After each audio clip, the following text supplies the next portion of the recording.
कृष्ण गोविंद हरे मुरारे, हे नाथ नारायण वासुदेवाय, हे नाथ नारायण वासुदेवाय, हे नाथ नारायण वासुदेवाय, हे कृष्ण गोविंद हरे मुरारे, हे नाथ नारायण वासुदेवाय, हे नाथ नारायण वासुदेवाय,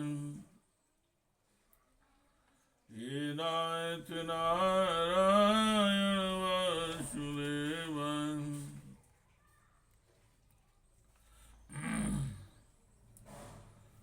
श्रीमद् भागवत जी का मूल पाठ।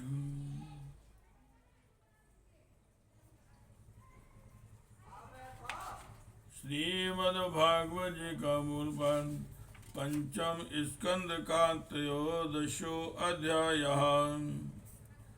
वाटकी का वर्णन और रहुगण का संशय नाश।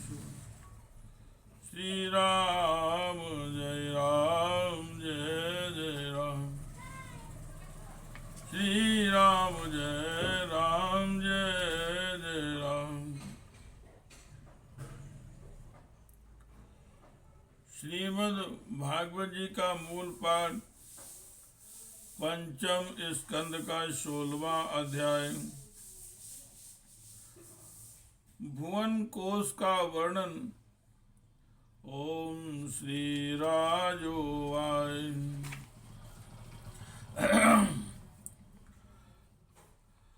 चतुर्वेतेषु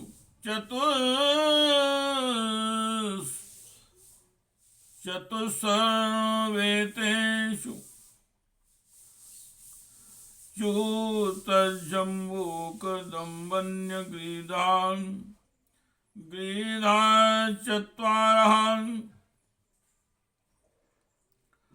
पादप्रवरां प्रवर्तकेतौ पादप्रवरां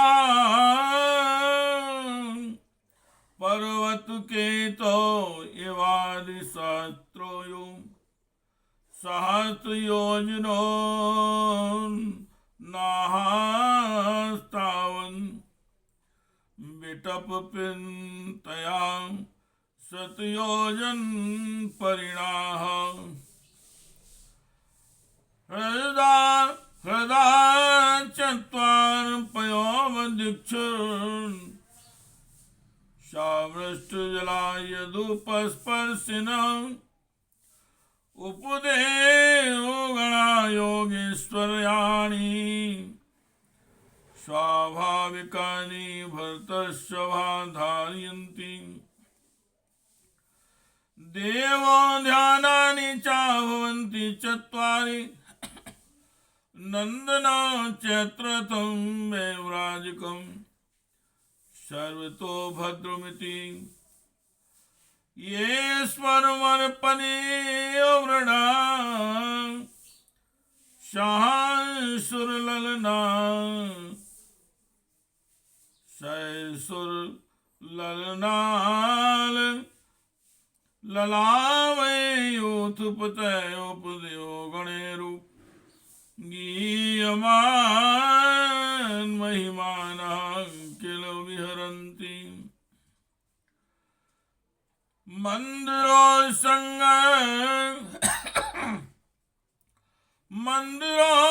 संग एकान सतयोजनो तुंगदेव देवच्युतशीर्षो गिरिशिखर स्थूलानि फलानि मृन्कल्पानि पतन्ति। तेषां विशीर्यमाणा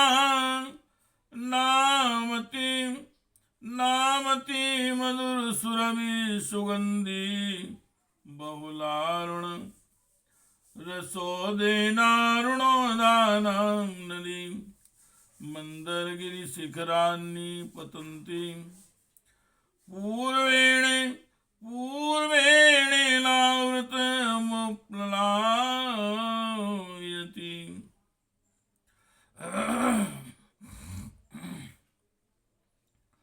इन चारों के ऊपर एक ध्वजाओं के समान क्रमशः आम, जामुन, कदम्ब और वड़ के 4 पेड़ हैं।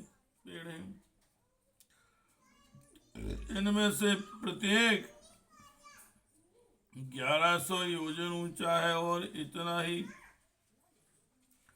इनकी शाखाओं का विस्तार है। इनकी मोटाई 100 योजन है। भरत श्रेष्ठ, इन पर्वतों पर 4 सरोवर भी हैं जो क्रमशः दूध, मधु, ईख के रस और मीठे जल से भरे हुए हैं। इनका सेवन करने वाले यक्ष, किन्नर आदि उपदेवों के स्वभाव से ही योग सिद्धियां प्राप्त हैं। उन पर क्रमशः नंदन, चैत्ररथ, वैभ्राजक और सर्वतोभद्र नाम के 4 दिव्य उपवन भी हैं। इनमें प्रधान देवगण अनेकों सुर सुंदरियों के नायक बनकर साथ साथ विहार करते हैं। उस समय गंधर्वादि उपदेवगण इनकी महिमा का बखान किया करते हैं। मंदराचल की गोद में 1100 योजन ऊंचा देवताओं का आम्र वृक्ष है।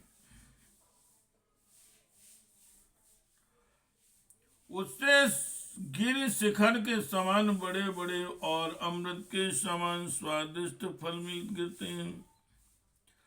वे जब फटते हैं तब उनसे बड़ा सुगंधित और मीठा लाल लाल रस बहने लगता है।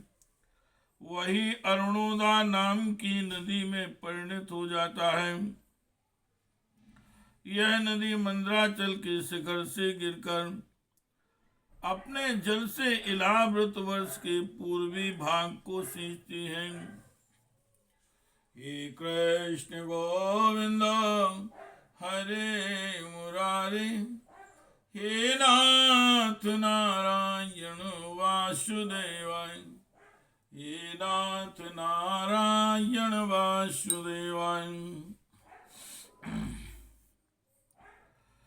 यदुपजो नृणां भवान्यां अनुचरीणां, यदुपजो नृणां भवान्यां अनुचरीणां, पुण्यजन वधूनां वैवाहिक सुगंधवातो 10 योजनम्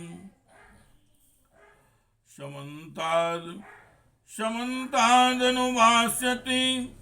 एवं जम्बू फलानामत्यं योच्च निपान विशीर्णानां नस्ति प्रायाणामि। बकाय निभानां रसीन जम्बूनां नदी मेरु मंदर शिखानां, रसेन जम्बूनां नदी मेरो मंदर शिखारां। युत योजनादो वनितले निपतन्ति दक्षिणेनात्मानं। यां दिलावृतं मुपश्यन्यति तावद्भयोरपि रोदमो शौर्यामृतका। मृत्तिका तदृशेनानो विद्यमानां वायवल्क संयोग विपाकेन सदा वरलोकां वर्णं। जम्बूनरवनां सुवर्णं भवति यदुहावां विबुधादयां सायवतीभिर्मुकुट कटं कटिसूत्रान्ध्याभरण भरण रूपेण खलधारयति। यस्तु महाकदम्बा सुपासनरूढो यास्तस्य कोटरेभ्यो विनिसृता पंचायां परिणाम पंच मधुधारांशु पाशु शिखरान् पतन्यो अपनीनात्मान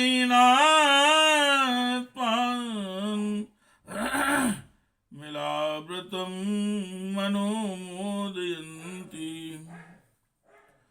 श्री पार्वती जी अनुचरी यक्ष पत्नियां इस जल का सेवन करती हैं। इससे उनके अंगों से ऐसी सुगंध निकलती है कि उन्हें स्पर्श करके बहने वाली वायु उनके चारों ओर 10-10 योजन तक सारे देश को सुगंध से भर देती है। इसी प्रकार जामुन के वृक्ष से हाथी के समान बड़े बड़े प्राय बिना गुठली के फल गिरते हैं। बहुत ऊंचे से गिरने के कारण भी फट जाते हैं। उनके रस से जम्बू नाम की नदी प्रकट होती है, जो मेरो मंदर पर्वत के 10,000 योजन ऊंचे शिखर से गिरकर इलाहाबाद के दक्षिण भूभाग को सींचती है। उस नदी के दोनों किनारों की मिट्टी उस रस से भीगकर जब वायु और सूर्य के संयोग से सूख जाती है, तब वही देवलोक को विभूषित करने वाला जम्बू नाम का सोना बन जाती है।